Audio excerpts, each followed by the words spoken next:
doctors from many parts of the This country. meeting is being recorded. Thank you, Dr. Sridevi. It's always a pleasure to be back here with Palyam and do some of the sessions. So I was actually literally running. I have been traveling for the last 3 hours, and I was crossing all my fingers in the middle of very heavy rain that I should reach there in time and be able to log in. And I had to change 2 laptops before I could finally get this thing playing. So I'm glad we've been able to start, and we will be talking about this very important session. So just let me get my PPT here.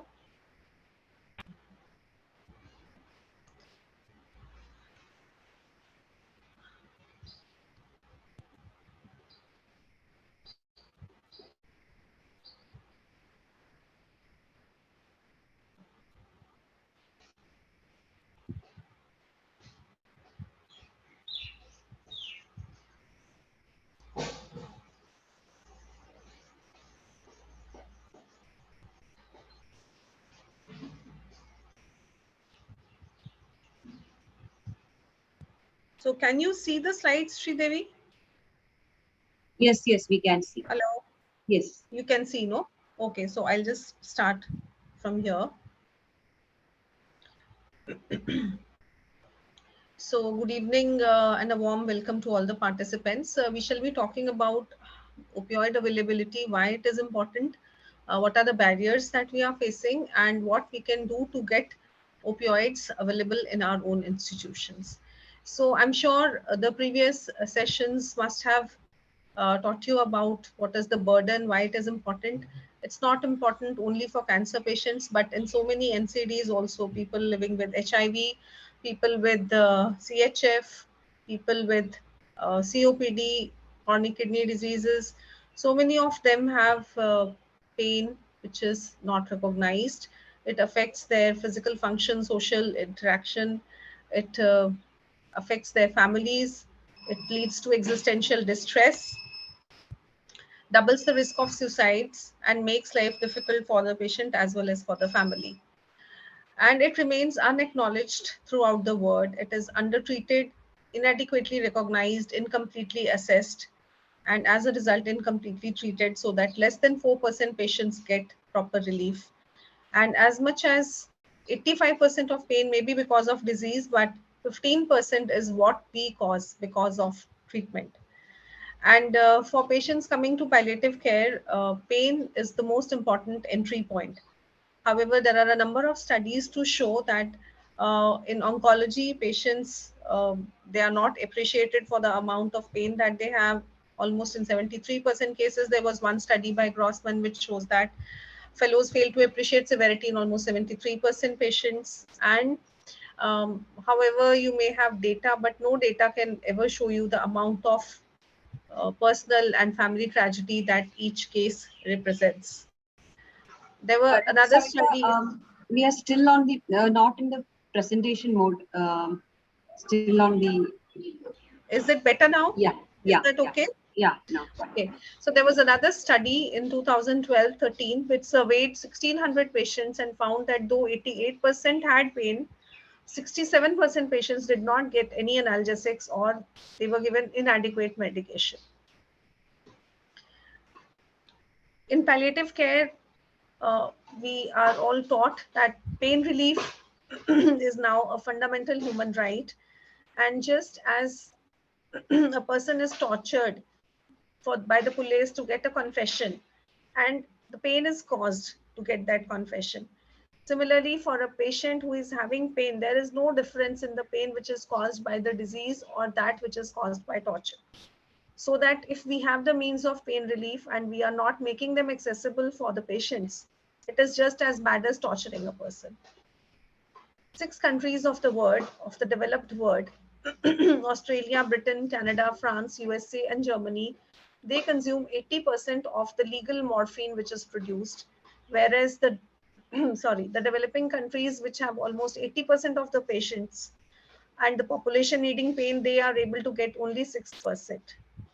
And India is the largest legal manufacturer of morphine in the world, but although this has been on the WHO's list of essential medicines since 1985, the consumption in India is very little in spite of the huge load of patients that we have, because most of our morphine is exported to other countries, and we do not have sufficient demand in our country because people don't prescribe. Why, we will discuss in the subsequent slides. To give you a little background, a UN resolution was passed in 2005 which said that medical use of opioids is indispensable for relief of pain and suffering, that it should be available at all times in adequate amounts in all kinds of medical institutions. And if any country has low national consumption of opioids, it's a matter of great concern. Now, how concerned should we be in India? This is a graph which shows, this was from the Pain and Policy Group Wisconsin in 2005, which shows the average consumption of morphine per capita. So if you look at the graph on the left side, you will see this is Australia, this is US, UK, Japan, and then down somewhere you have to look very hard in order to find where India is. See, it's way down on the graph. And if you look at data from the INCB, that is the International Narcotics Control Bureau, the number of patients with moderate to severe pain in case of cancer, 80% of those in the last 3 months would have severe pain. In case of HIV, 50% of these patients will need pain relief, and they will require almost 679 milligrams of morphine in the last stage when the pain is severe. But actual use per capita in our country is 0.4 milligrams. What are the barriers? This poor availability, poor demand, as I told you, but low priority within our national policy. I'll just talk about the complex procurement process that was there a few years earlier. There were delays because of multiple agencies, misconceptions among professionals who are supposed to use it, and the law, which was very harsh and stringent and outdated. All of these together made it very, very difficult to get morphine into our institutions. Historically, there's this very interesting article, which if you want to read, Dr. Nandini has written about it. This part of the world, the Southeast Asian countries, Myanmar, Thailand, and Bangladesh formed the Golden Triangle, which was implicated in the illicit trade of morphine. And actually, uh, what happened was, in the British period, when the British was ruling over Southeast Asia, uh, it was a forced trade. You know, people used to get addicted, and in return for tea, the Britishers used to encourage the use of opium by the local population, as a result of which lots and lots of Chinese people got addicted. The Chinese government wanted to stop this production of opium, and this escalated, led to the opium wars, what is called as opium wars. And there were two opium wars in the 19th century. Ultimately, the United Nations had to intervene. And that is why, if you think of it, why NDPS Act should be controlled by the Department of Revenue. And it's actually, we are talking about medical use, so it should be with the Department of Health. But it's actually with revenue, because it dates back to the time when opium was used as a cash crop by the British. And all the rules that were made in those times have still continued. And that is why medical use is difficult. So the NDPS Act, which was there in 1985, it it stressed so much on the addiction part and forgot to talk about the medical part, so that multiple licenses were involved, and it became literally impossible to have morphine within the hospitals for medical use. There were a lot of strict penalties. There was no stocking of opioids in medical colleges, so that doctors, two generations of doctors, grew up without using morphine practically, and they were not able to learn its use. Only in ICU or CCU in good hospitals you would have, in tertiary care centers, you would find morphine injections. Otherwise, oral morphine, even when we were students, we read about it only in terms of addiction, not in terms of medical use. Then there were a number of licenses which were required. license for holding, transporting, exporting, importing, and anyone who has got a driving license made in India knows how difficult it is to go to an office and get a license made. So by the time one license used to be made, the other would expire, and there was so much of paperwork involved, and so much, it was so difficult that doctors and institutions decided that it's better not to keep morphine rather than get into all this hassle and then have such severe punishments for doses getting lost or misplaced. Now, for the patients, it was difficult, and it is still difficult because the supply used to be restricted. There were long distances of travel going to tertiary care centers to get morphine. I remember when I was doing my training in 2009, patients would come from Sikkim, from Arunachal Pradesh, all the way to Delhi AIMS, stay there on the pavement for 2 nights just for getting 15 days of morphine.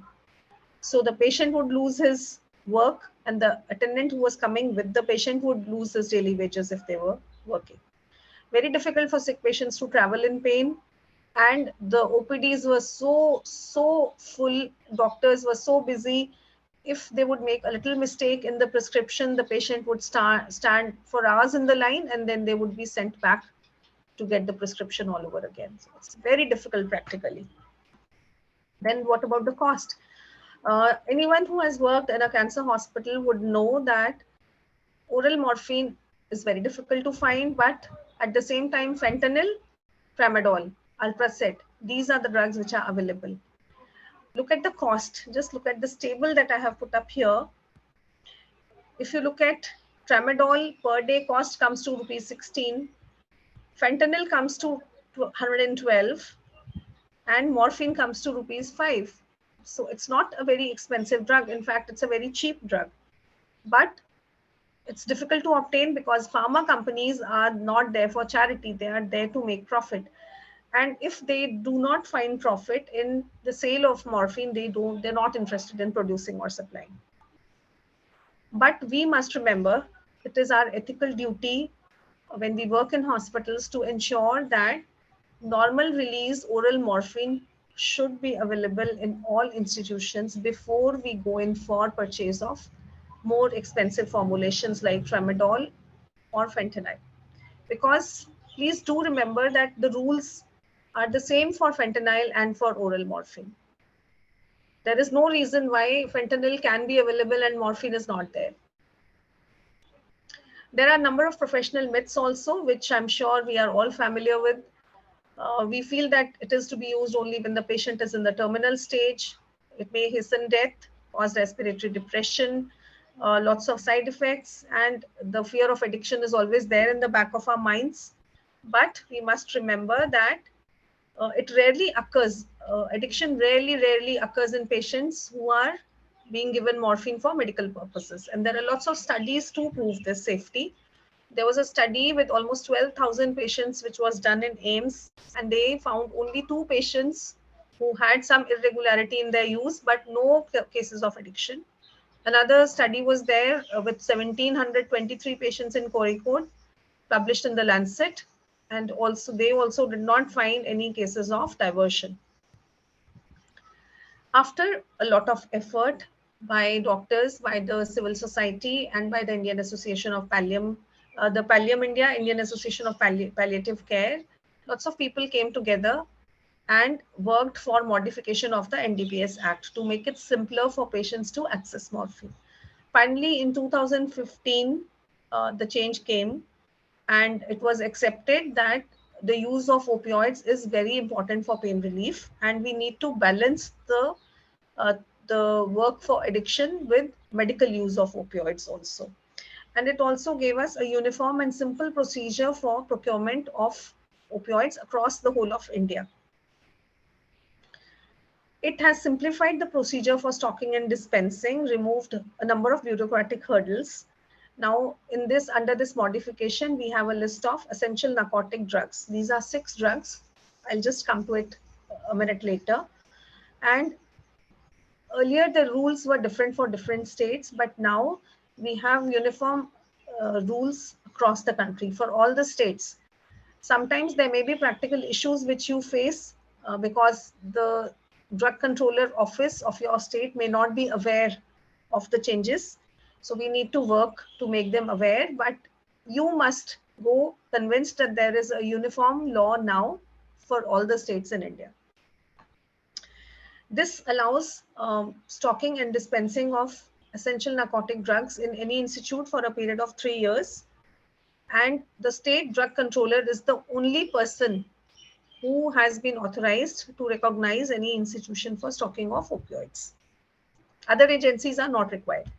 Now, this slide is important. Please look at it. And in very, very simple steps, this gives you the total process for getting morphine into your institution. First of all, that what you need to do is train doctors in the use of ENDs, essential narcotic drugs. After that, apply for the status, RMI status. I'll just explain what's an RMI status. Somebody from the drug controller will come for inspection. They will authorize your institution. After that, you can purchase your ENDs, take a receipt of the consignment like we do for all drugs, send a copy back. How you are supposed to stock, we will discuss. What records you are supposed to maintain, we'll discuss. How you are supposed to find your annual return.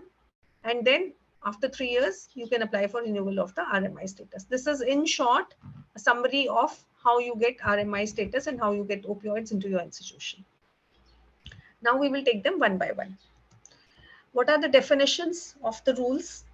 First of all, what are ENDs? What are essential narcotic drugs?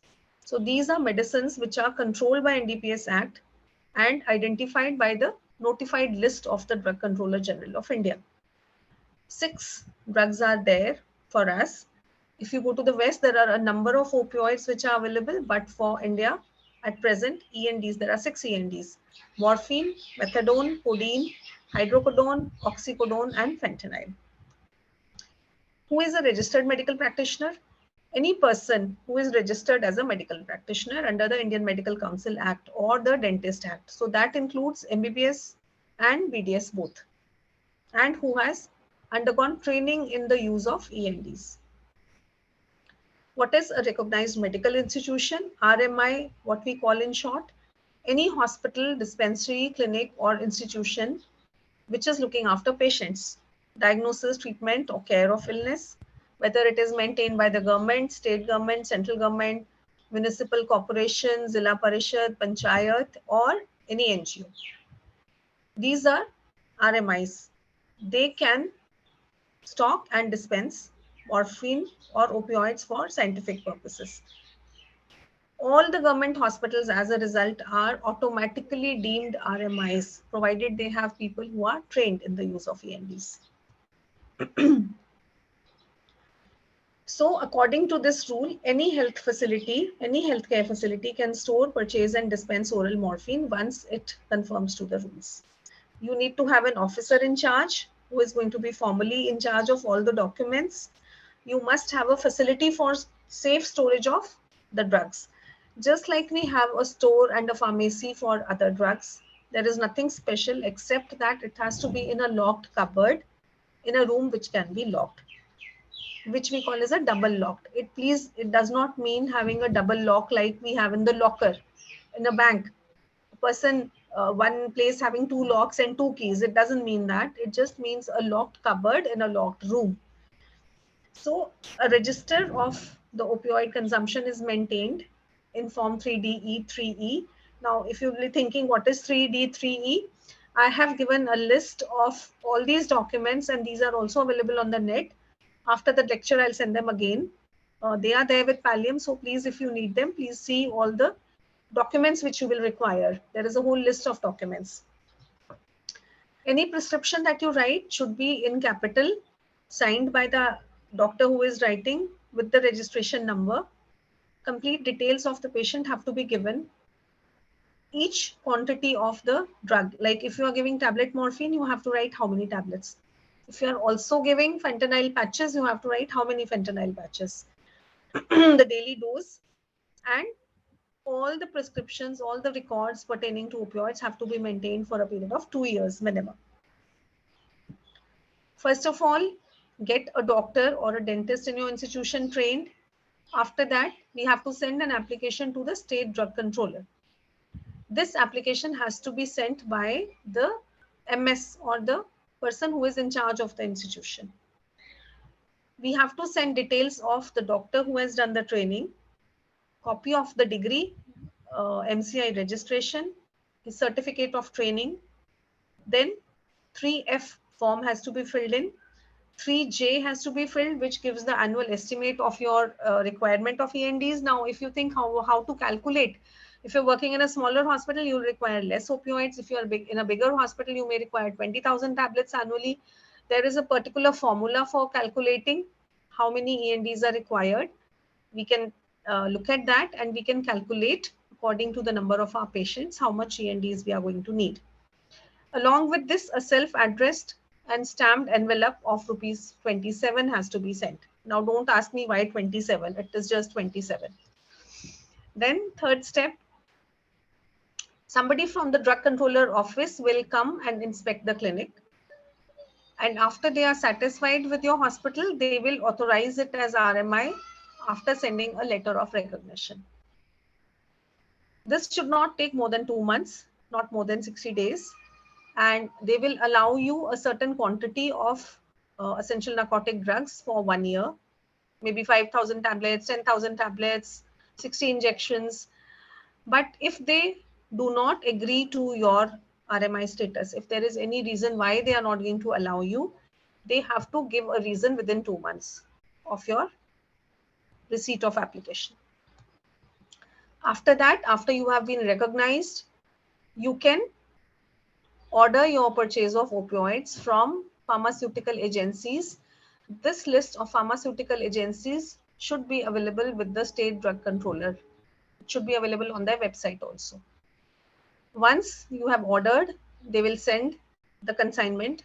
Once you get the consignment, the original you have to retain, you have to sign and send the note back. One copy of the note is sent back to the supplier for their record. As I told you, all records are maintained for 2 years, and the day-to-day transactions of our patients, you take them in the store, bring them out to your dispensary, but keep separate registers for opioids. If you have, say, tablet morphine, oral morphine, injection fentanyl, fentanyl patches, then either you can, if you have less quantity, you can divide one register into 4 parts for each drug.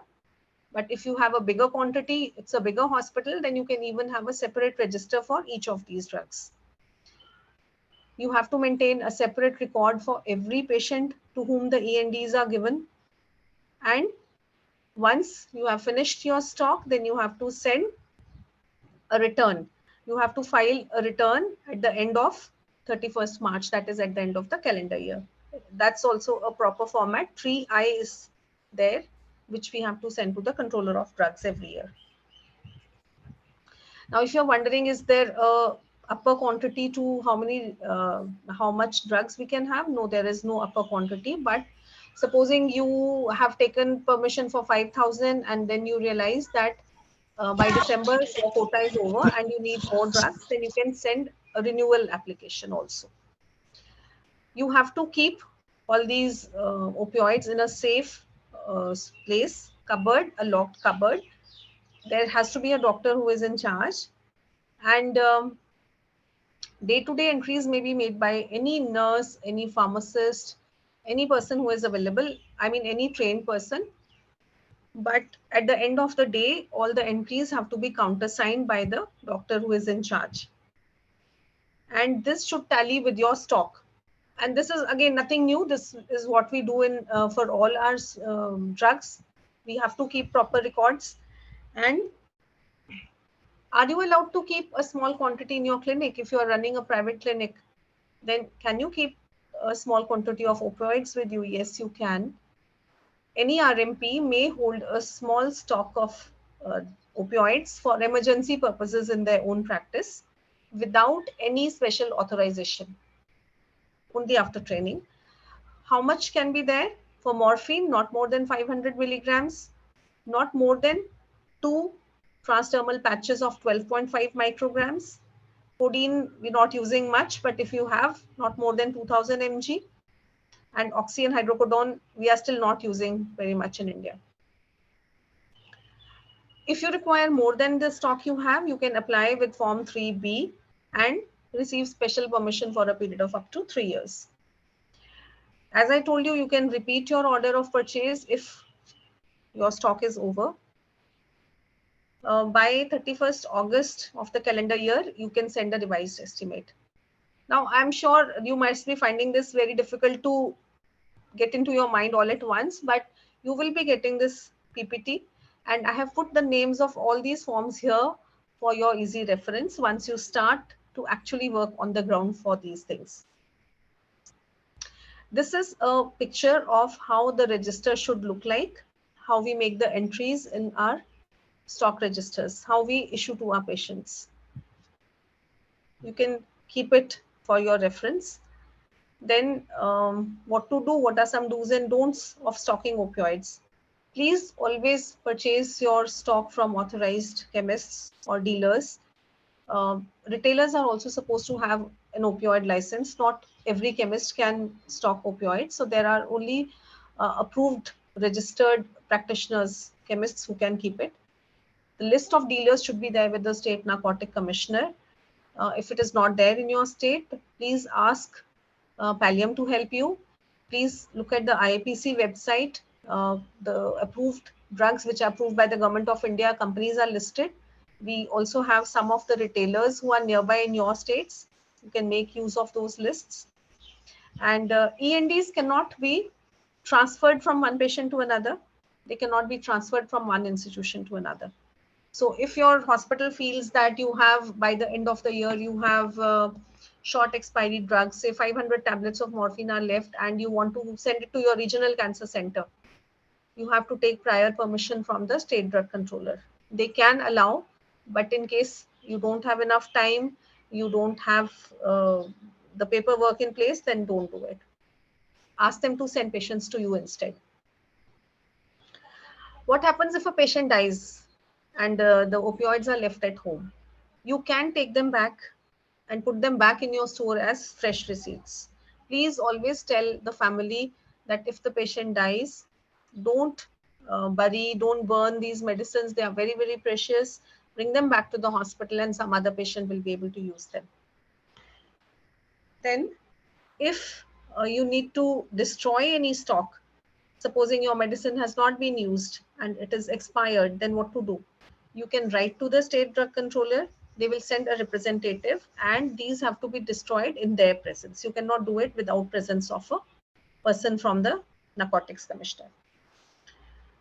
If the doctor who is there in your institution gets transferred out, leaves, changes, then you have to send an intimation within 7 days to the state drug controller, and they will recertify somebody else who comes in his place, but you have to send an intimation in time along with the documents of the fresh doctor.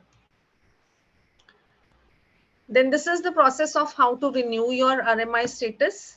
By 30th November, you have to send application for renewal, and you have to tell how much you have used in this year, how much you require for the next year. And you must always keep 3 months stock extra, because sometimes the transportation may get delayed. Sometimes because of so many reasons, the paperwork may get delayed. The permission may not come in time. And if somebody is on opioid and they do not get opioids in time, and there's a break in that availability of opioids, it causes very, very severe pain crisis for those patients. So please remember that we should have always enough stock in our institutions to cover 3 months supply. Buffer stock, 3 months buffer stock should be there. And while stressing on the need for opioid relief, opioids for pain relief, we must not forget that there is a potential.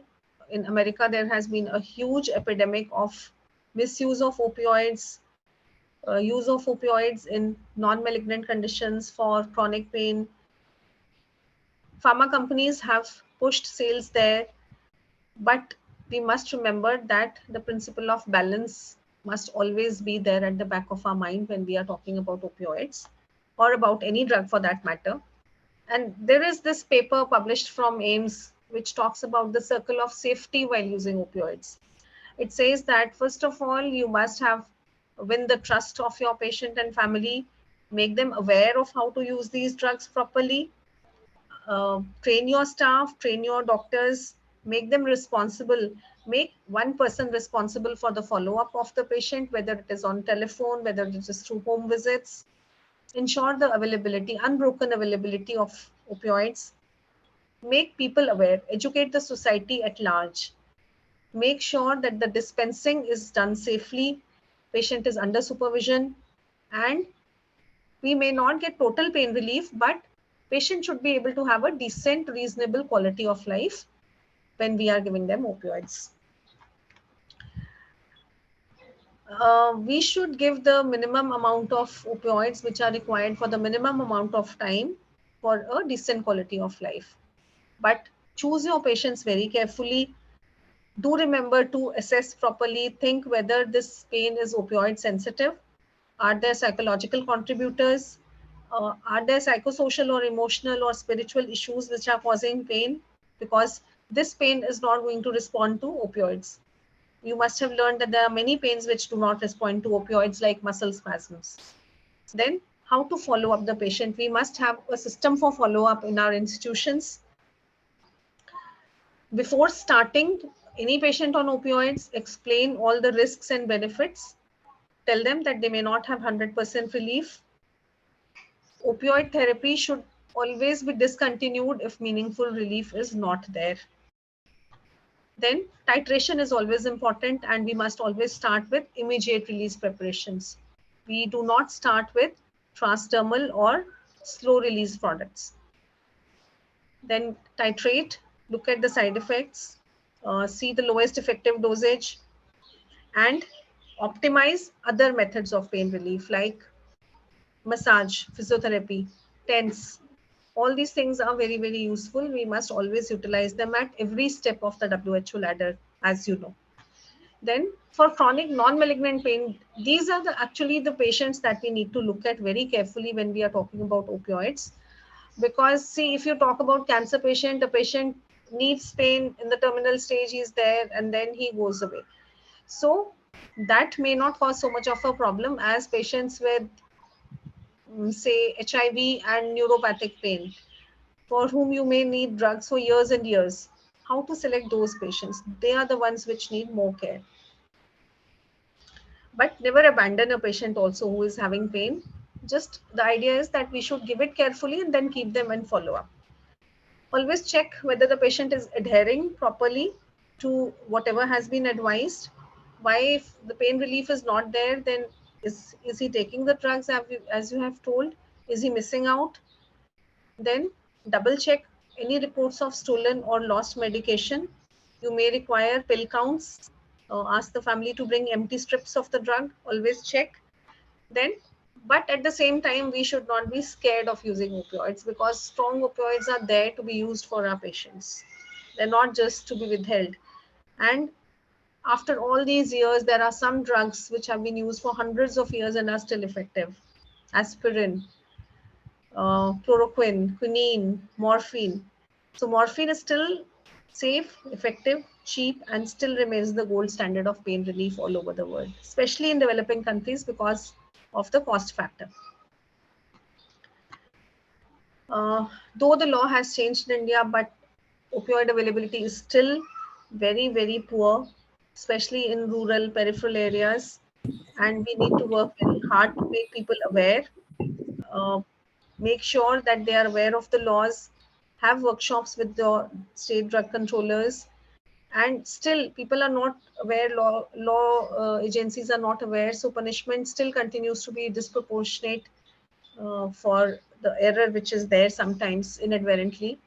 So what we need to do now is that we need to integrate a pain relief, palliative care approach into our care at all levels, whether we are working in primary care, secondary care, tertiary care, or whatever department you are working in, whether you're in gynae, you're in pediatrics, you're a dentist. There is a scope of improving holistic care and pain management, psychosocial care for all patients, symptom control. But we need to create awareness for other allied health professionals, for our colleagues who do not know about palliative care, for the patients, for the public, the policymakers, law enforcement agencies, police organizations, and you need to do networking also. A lot of networking is required with support groups, with other religious and political groups who can help in our work, with NGOs and media. If it is supportive for your work, that can be very helpful. But also look at the education and training, how it is possible when you go back to your institutions, how you can train your staff, your doctors. It has now been incorporated into, you have MD palliative medicine is there, but lots of other courses at UG level are there, PG level are there. But try to organize more CMEs, workshops, enroll in courses if you are interested. There are lots of e-learning courses, online resources are there, and try always to follow evidence-based practice. Try to conduct more research. There is so much of scope for research in palliative care and pain management. And at the end, I would just like to end my presentation with the fact that it's a very difficult thing that we are talking about. Bringing pain relief to a huge country like India is not easy, but you must never doubt that a small group of committed people can change things. It's the only thing that can manage to do it. Thank you. Thank you, Dr. Savita, for taking everyone through the process and starting from the history and the challenges in the past. We can take up a few questions, or you can share your experience from your side. Have you faced any difficulty in procuring? Do you have access to morphine? Do you have continuous supply of morphine in your place? Have you? So we would like to hear from you. Yeah, there's a question from Dr. Newstar. What about the broken ampules of opioids? Dr. Newstar, you're telling the used ampules, accidental broken ampules of opioids. I think you just need to manage them like we manage other broken ampules. Just bring it on the record. Bring it on the record and see that they are safely disposed of. That's all. You want to add anything, Dr. Sri Devi, to this? No, the same thing. It has to be documented. That's important. You have to. Here we tell nurses if they have that accidental breaking of ampules, they just come and show us one more person that this is what happened, and even if they discard the um, leftover loaded syringes, they make sure that they report it to someone, and then they show, and then they discard and they document it. That's it. Dr. Anish, yes, please go ahead. Good evening, madam. It was an informative presentation.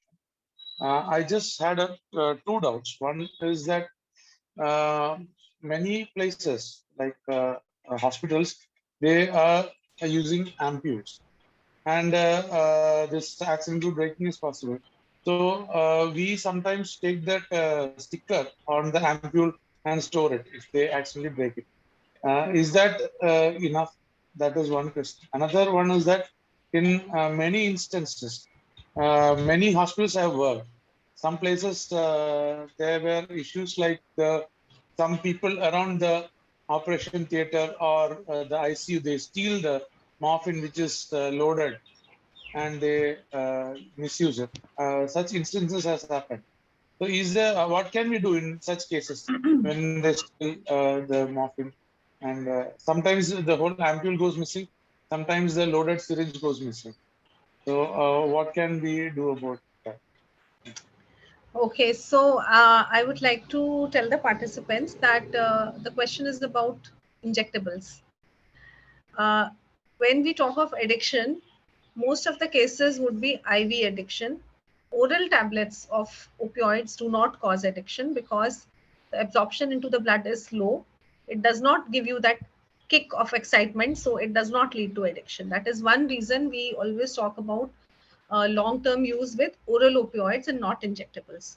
When we manage chronic pain, we do not prefer to give injections.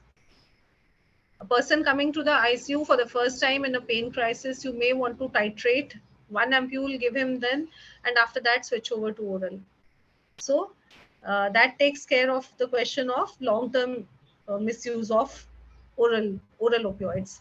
See, for chronic pain, I'm stressing again and again, we use tablets. We don't use injections, because a person is having pain. He's already in pain for 6 months, years. Why do you want to give him pain every? You cannot be managing that patient with injections, SOS injections or 6-hourly injections. It's not possible. So we try to give them oral opioids, and oral opioids do not cause that kick, and they do not lead to addiction. Second thing is, as you said about injections getting stolen. So the same safety measures that are there for all injectables, for all drugs, have to be there. Supervision has to be there. They have to be kept locked. As I said, they have to be kept locked, but they have to be accessible. So we never say that you leave your injection morphine, whether in ICU or CCU, openly lying around. I have never seen that. It is always under the charge of the sister who is there on duty. The cupboard is locked and she has the keys. So we never advocate leaving them behind around carelessly.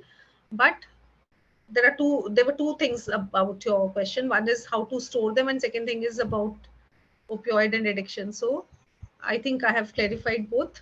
And if there are still anything, I would like to ask Dr. Sridevi to add to it. Sridevi, you want to add something to what I said? No, I think you've answered the question. Even I have seen this stealing and missing ampules when I was studying, mostly during the casualty duties. But I've not seen that after coming to palliative care. So I was just thinking why there is a lot of difference. Why I didn't see that in last 10 years. I've not seen. And yes, more chances with injectables than people don't want tablets to get high. They will be looking forward for ampules. But yes, safety locker, double lock. With we have keys will be given to two people. So suppose Dr. Anish and me will be having two keys. So only when we are together we can open that locker to take out the medicine. So that's one thing that I maybe have been doing here in Pali. Yes, Dr. Nadi. Uh, I actually have two questions. One is I do use IV morphine for patients in intra-op. So sometimes we have 15 milligram per ampule morphine, but the whole ampule sometimes I don't use it for a single patient, and the remaining is left. But in the stock register, it be noted as one ampule issued for this patient. So how do we go about saying that this much is left and to be used for the next patient? Or one is that question. And the second question is, suppose I've used IV morphine intra-op. In the post-op, how if the patient is in pain, whom I've never used in the wards. So do I hand over the injectables to the doctor in charge of the ward, or what do I do? So these were two issues. Dr. Sridevi, would you like to tell how it is done at your end? For the first question, I missed the second one because I got a call and I was just cutting the call. So first question, for one patient, if you use it for titration, if you have remaining injectable medicine, we discard it. You Discarded. can't, yeah, you can't, Oh, you are, so one ampule you are using, you are allotting that particular ampule to one particular patient, yes, yes. right? So for the next patient, you won't use the same ampule. The same question I had when I came in palliative care because it was so disheartening to discard the remaining medicine because it's so difficult to get. But that's what we practice. For the second patient, even if you have 5 ml in your loaded syringe, we use the next ampule, not the same medicine. Okay, okay. Yes. I And missed the question, sorry. the second question was that I've been using IV morphine intra-op, but post-op, some doctors do tell me our patients are in pain, but I've never actually had the courage to tell them you can use IV morphine in the ward. Should I do that, or should I say use tablet morphine? And who is authorized to do that in the ward? Can I add my bit to this? Yes, yes, please. See, what I feel is I am basically working in palliative care. I'm not an anesthesia. So, but what I have seen in other institutions, like we were there in New Delhi when we were doing our training. So, the doctor who is giving the post-op opioid has to be trained in its use first of all. So it can be handed, but your doctors need proper training and proper documentation has to be there. Then you have to have a system in place. Every institution has a different system. What works in Trivandrum may not work in my hospital, and what works in my hospital may not work in yours. So it's always better to sit down with your administration and with the clinical team and work out your own institutional policy, but bring it down on paper and make sure that it is there in the ward, it is there in the OT, and everybody is aware of what to do. Okay, okay, So there should okay. not be, the new doctor coming in and not knowing what dose to give, how to give. So have a properly trained team. Let the nurses know, let the aides also know what is to be done.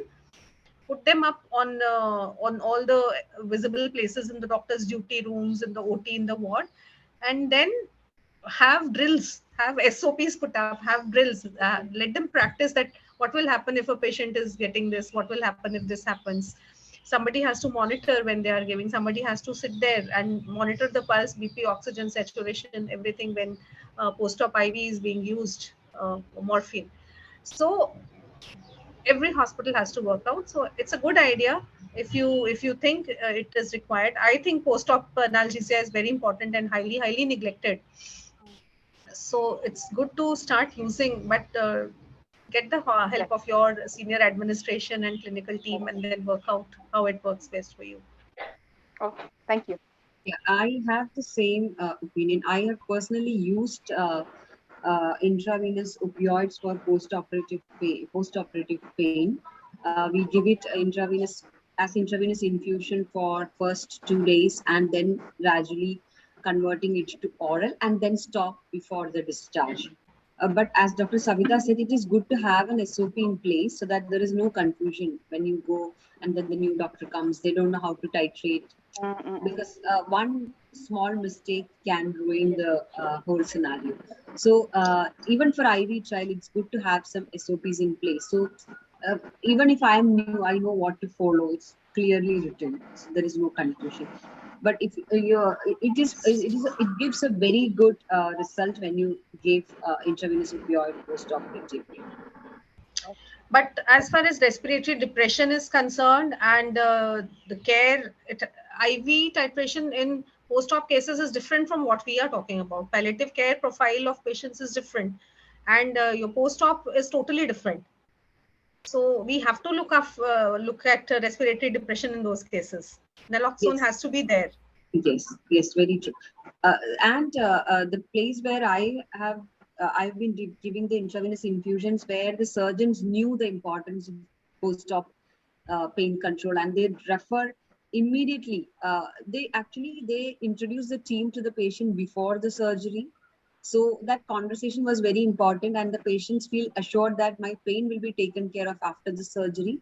And then there is as soon as they are out of the theater, the palliative care team were called, and then we start infusions till the patient recover from the pain. So it gives a good confidence, but then you have to, I mean, have that, as Dr. Savita said, that system in place.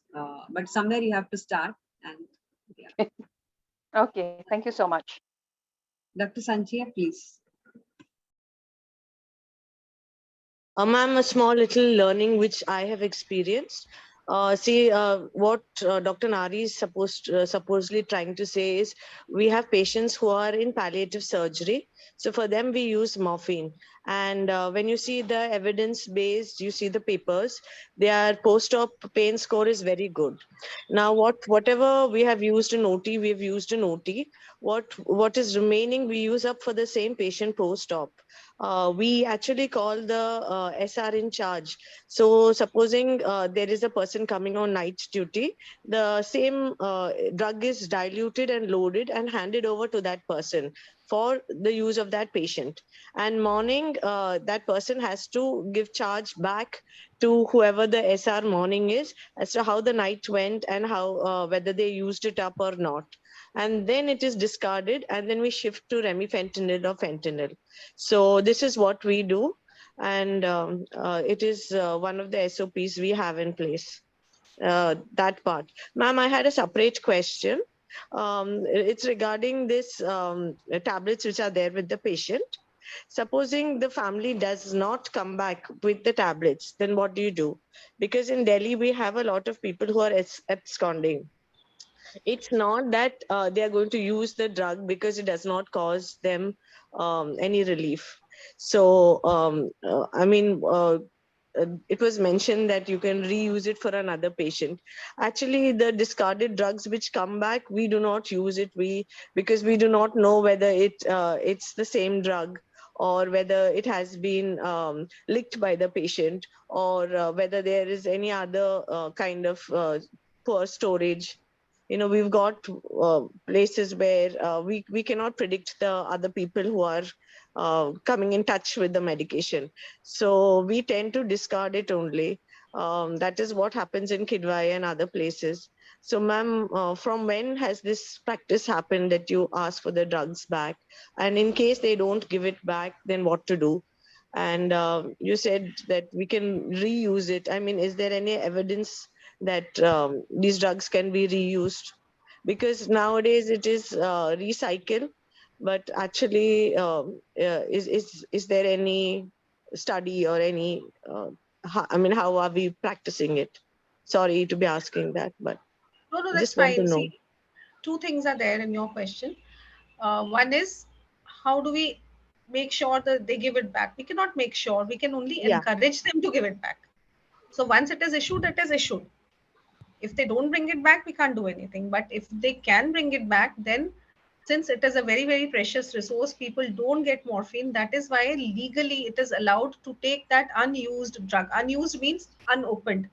Unopened packs, you note down the batch number of that drug. Whenever you take it back into the store, you will note down the batch number. So you note down the batch, you see the expiry date. If it is opened, if it is partially opened or discolored, or it is humid, damp, then you don't use it. But if it is in good condition, you note down the batch number and you can take it back as a fresh stock into your stock register and use it. But if it is being opened, reused, as you said, if in COVID times things were different because we were scared of contamination, and that is why we were not using many drugs which came back. But yes, you let them lie there for 2 drugs, you keep them in your tray, let it dry in the sunlight for, let the outer pack be there untouched for 72 hours, nothing is going to happen. So we can take it back, but it's not, we cannot No, we is cannot there force any the family to clinical bring it back. best? Is there any clinical best practice documented anywhere which we can use? Because when we are using as an institution, we have to have our legal backing in place. What I'm telling you is the what is allowed under the NDPS Act. So the Okay. NDPS Act allows you to take back medicines and take them back as fresh stock. So what Okay. we are discussing now, whether evidence is there, evidence cannot be there for legal things. No, this is a legal thing we are discussing. So we Okay. can check. We can check whether it Now, helps please share increase the access or directive not. with me. Thank you. I'm not aware. I'm not aware of any such publication. But what I was telling you was the legal position under the NDPS Act. Okay. So Thank they're you so different much. things. I think Yeah. they're two different things. Okay. Thank you, ma'am. Dr. Anish, you had a question? Yeah, I Yes, think ma'am. Dr. Shaleen has a very good remark here. He says sometimes they bring it back out of a sense of gratitude and offer it for other patients. Yes, that's true. Thank you. Yeah, yes, ma'am. I wanted to add something about the policy which we are following in our hospital, because Please, please. this after the NABH inspection, they brought down a new set of fresh set of guidelines that NABH, we are not supposed to share any injections between patients. So once a drug is loaded for a patient, even only 20 micrograms, like we in our OT, we usually use the fentanyl. And if we use only 20 micrograms, the rest of the 80 is discarded usually. So we have a charting in the register. There's a separate column for how much we have discarded. And we usually sign that. We discard it in front of our eyes and we sign that part also. So usage and discarding, both columns are there to sign. And even in post-op also, short cases we use fentanyl, um, and post-op pain also. And in some cases, even intrathecal fentanyl also we use. During spinal anesthesia, we add fentanyl. All these cases, there is a lot of discarding happening. Once it is attached to that syringe is attached to a patient's cannula, it's considered as contaminated. So we don't use it on another patient. And again, regarding the tablets, also the same thing. Once we issue, we don't take it back. And post-op pain relief, as Madam was asking, we usually use this buprenorphine patch also we use as a post-op pain relief. But we'll stick it on soon after the surgery so that it will act in the next day. The first day we use IV fentanyl or something for pain relief. Yeah. Thank you, ma'am. Okay, thank you. Anybody would like to add something or share their experiences?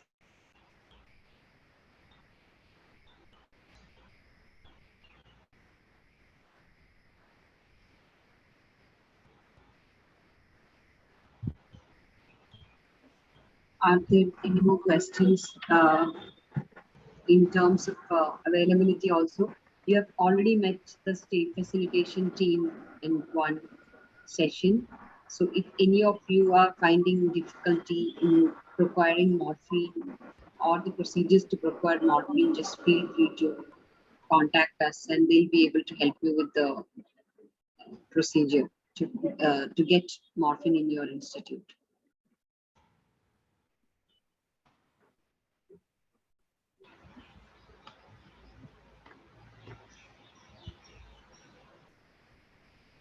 If there are no more questions, maybe we can. Okay, Dr. Shaleen has another comment.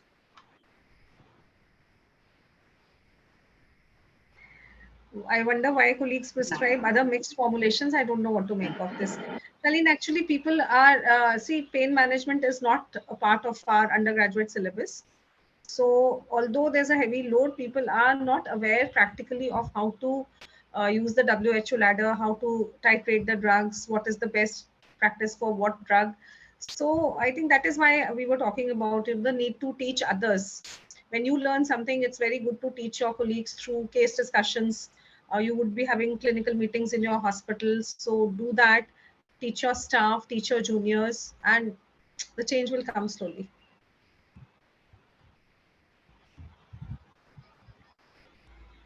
There's a strange resistance. Yes, there is a resistance.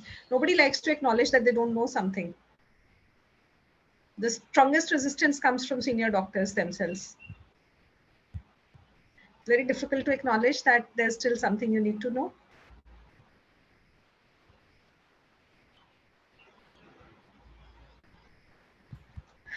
Thank you, Dr. Shaleen, for sharing that. I think most of the participants and many batches, they all feel the same resistance at many places. But yeah, at least some of you are here, so the change can happen sometime in the future. Sorry, there is another question from Dr. Manjri. For RMI license, one requirement is trained clinician to use CNB. So is there a specific certification for the same?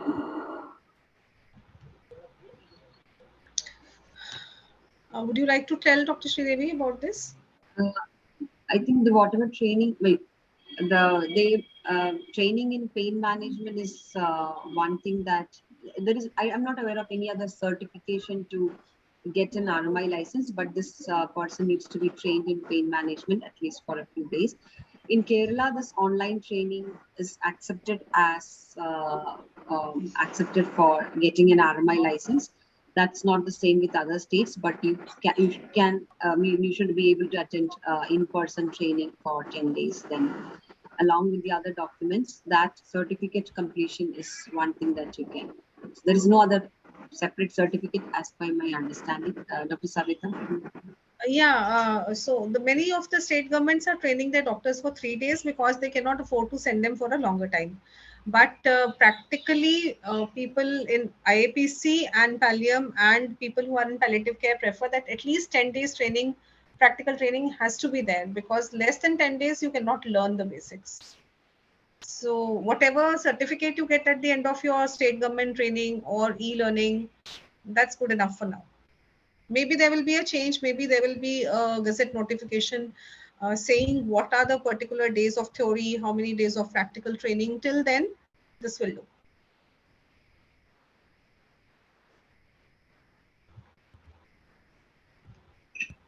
Any other questions? PCM at 15 mg to 6 hourly or in combination with the starting dose of 30 mg.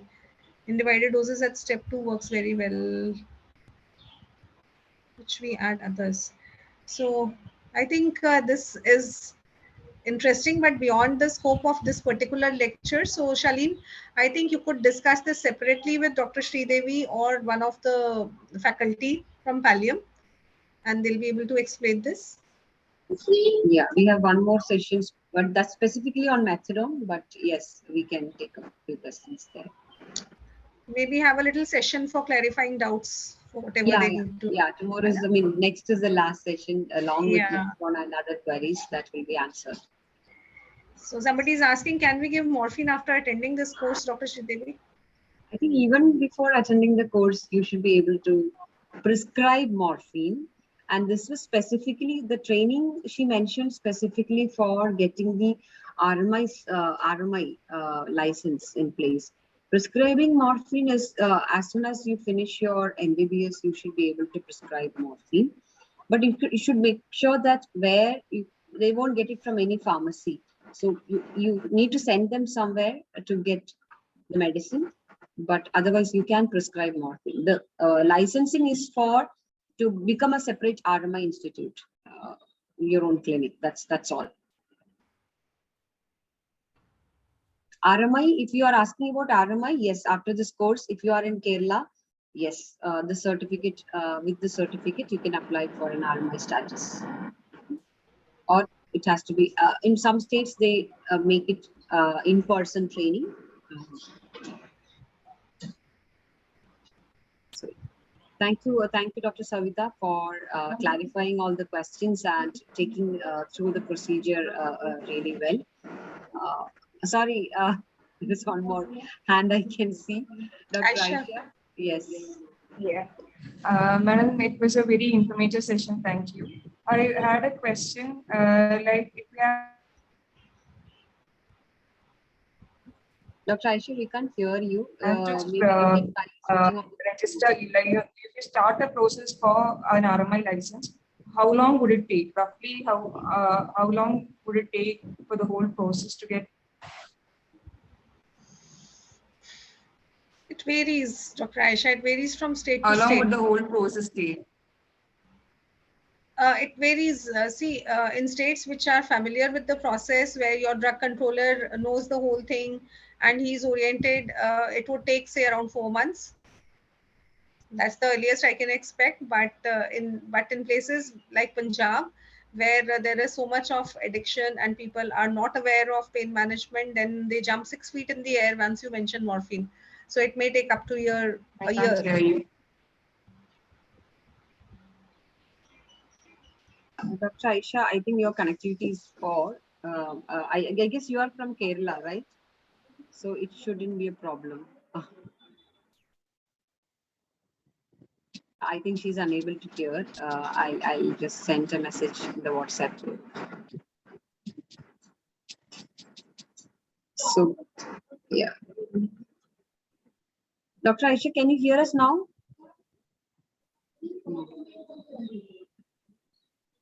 Shripriya, can you just send a message in the chat that we'll get in touch with her? Sure, ma'am. Yeah. So.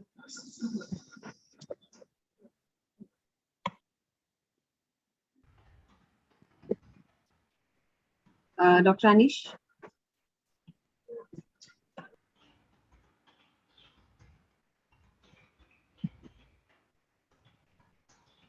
I had that see, I have a clinic, just like Dr. Madam already said. Can I like store a few samples, a few strips for emergency use in my clinic?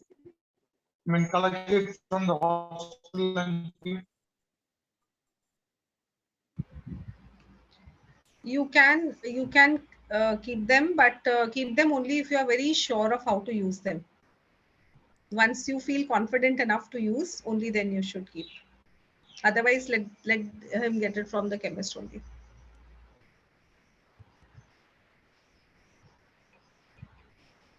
And Dr. What Anish, about I Tamil think Nadu? the safety locker and the documentation is very important, even if you have one tablet in your clinic. That is very, very important. So that's something that you need to take care of. How you store and how you document this, where you got this, how many you have, to which patient you gave. So that documentation is very important. So Status practically, it and is a good idea to have a retailer get a license and make sure that it's available at all times so that you can write a prescription and the person can get it from there. I feel if it's a good institution where good documentation is in place, keep it. And if you're in a very remote area and you have less patient load, you are able to maintain that documentation which is required, then probably you can. Yeah, even I think it's better idea to have an RMI and then keep, even if it is a few tablets. That's the best way to go about it. Dr. Sujay is asking about the status in Tamil Nadu. How long will it take to get the RMI? I have no ready-made answer for that right now, but Dr. Sujay, our state facilitation team working in southern part of India, they'll be definitely able to help you. And if you have any difficulty in getting, because Tamil Nadu also has a policy implemented in place.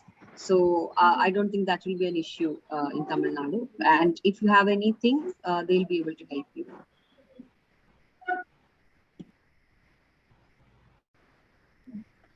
So thank you, Dr. Savita, and thank you all the other participants for the questions and the interaction. I hope each and every one of you will have morphine, will start giving morphine by the end of this course. As I said, anyone facing any difficulty, just let us know. Our team will be in touch with you. They'll make sure that you all have a constant supply, or at least they'll be able to take you through the procedure. And if you don't feel so confident, then try to visit one institution nearby your place which is using. Go see, observe, and then start using slowly. Have a mentor with you. You can consult people on the phone if you're unsure. I was about to tell Dr. Anish, you are from Trivandrum. You can just come and visit us one day, and you can see the safety locker, how they manage without getting getting stolen from the stock. Yeah, yes, ma'am. I am planning to. Last session, I had a discussion with Vishnu regarding that, and I think I'll be coming and visiting the. And we do have a double locker facility in our hospital, but the problem of stealing happens from the anesthesia workstation. When we shift the patient, the balance gets stolen. That's it. Nothing can't be done. Okay then. Thank you. I'll take leave. Yes, please, Dr. Savita. Thank you so much. Thank you, everyone. Bye-bye. Thank you, Dr. Savita, for joining us. I have been literally torturing you the full day with the request to log into I am LMS and all. Thank you for being so patient with me as well. Thank you so much. And the queries from the participant shows how passionate everyone out here is in implementing a pain-free India, if I could say so. So with the hope that this flame continues to grow and glow. This is Sri Priya along with Dr. Savita Butola and Dr. Sri Devi Warrior signing off from the Tips Eco Hub. And just a gentle reminder that the next session is going to be our last session. So please don't forget to log in. Till then, everyone, take care. Bye-bye.